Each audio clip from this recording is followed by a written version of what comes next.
Hey ladies, you guys are ready to eat, huh? Huh? Come on. Come on. What I'm going to do here in a little bit is I'm going to take this mower and I'm going to take some of that grass down. I'll show you when I'm done. It's a little too high for the broilers to be in. They might splay a leg or hurt themselves, and I'll cut that down and move these tractors back so they're on some fresh green grass. They'll probably appreciate that. We had a nice storm come through today, and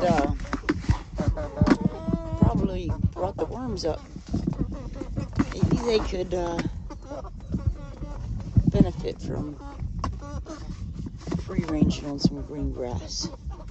Okay, gotta save some for the other side.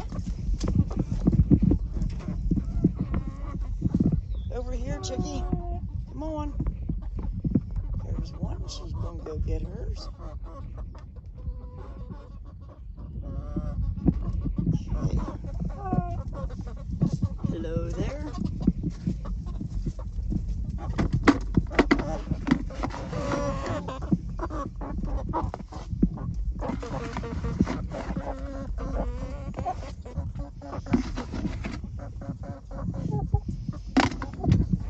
Okay.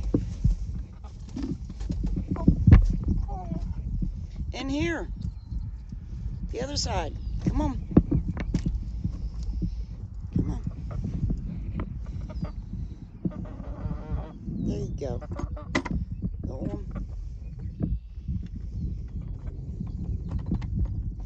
Okay, so I'll get this cut and I'll get back with you.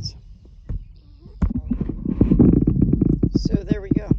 Now they're down on the fresh green grass down there, and as you can see, the move, some of them got out.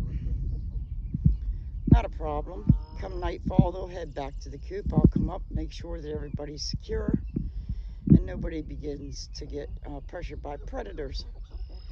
So I'll clean these waterers up, take some fresh water down, they'll follow me down, or they'll make their way down later tonight. As you can see, there is some heavy pressure here. They sit there for a couple days, more so than I would like, because I've been busy with a couple other things, trying to get some things planted and terminating rye. So where they're at is where I had cows in the winter. This is my winter field, and there's still manure. They're working through it a little bit. I don't know if there's much on the insect population left. Cows have not been in this field for at least 3 months now. We're in June, so it might even be 4 months. Cows are back there in the summer pasture right now. The reason I don't have the broilers following them back there is because that is too far away from the barn. I feel like I'd be setting them up for predators if I sent them back there and didn't have a good eye on them, you know. So yeah, terminating rye over here in this field right now, getting ready to plant into that with sweet corn and some watermelon, cantaloupe, pumpkins. But as for now, the broilers are down here. I started butchering some of them. I got about half of the original brood in the freezer now. My hens are about 7.5 pounds dressed out, and the roosters were very close to 9 pounds. So I am going to do as I promised and take a walk down here to the permaculture beds. So right now, this is my first year doing this, and I'm using a mushroom mulch. I don't have a on-farm compost. So the mushroom mulch has a very low pH. and the brassicas that I have in there are taking a long time to get moving, and they're a little slower. I see other areas that are already harvesting, but they are not permaculture farms. They are, they do the whole tillage and seedbed preparation and everything. So these two first rows are strawberries, and that's the first year for them, so we will not have a harvest off of them this year. This is cauliflower, white, purple, and then down here where you see the multiple rows, 2 rows of broccoli and 2 rows of Brussels sprouts. I have onions. So each of these beds are 8 foot, so I started with 8 foot, and there's 2 8 foot, there's 3 8 foots, there's 4 8 foots, and so on.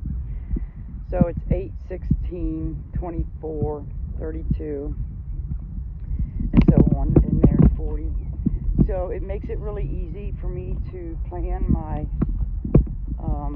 seeding and my spacing on an Excel spreadsheet.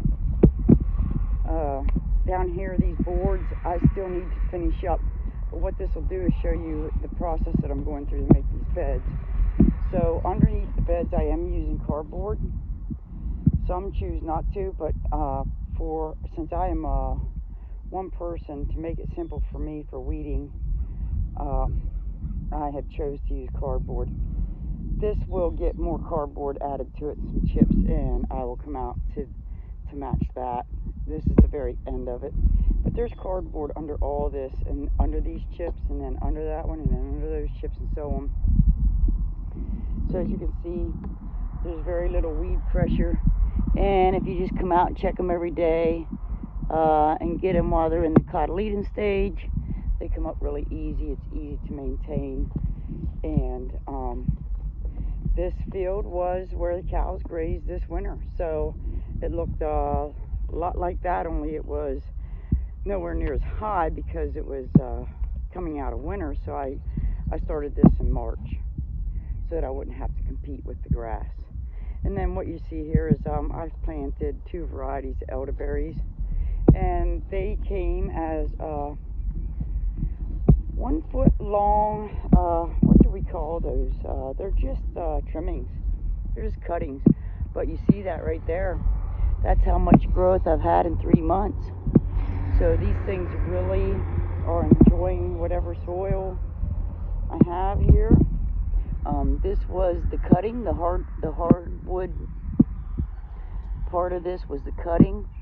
Stuck it in the ground, and here's the elderberries growing up from it. Just off to the side there. So these are Novas and Yorks. It was recommended 2 varieties for pollination, and it is supposed to fruit in the first year. So we're into June. We went through a really dry spell, and it just stunted a lot of things. It was hard on all of us. I've been toting water to the cows and things like that. So now that we've gotten our nice storms here today, maybe we'll see some great progress. I think that I've seen progress in this garden just today. From the time I left this morning until I got home, I think I've seen some significant growth. So as you can see, we might have some more storms rolling in. I'm not opposed to that. We can use every little bit. It's nice, slow, and steady rain that we had today. It was wonderful. Right there in the middle of the screen is my barn cat. She keeps the mice out of the chicken feed. No, that's not my barn cat, that's a chicken. Okay. Alright. Thanks for watching, guys. See you on the next one.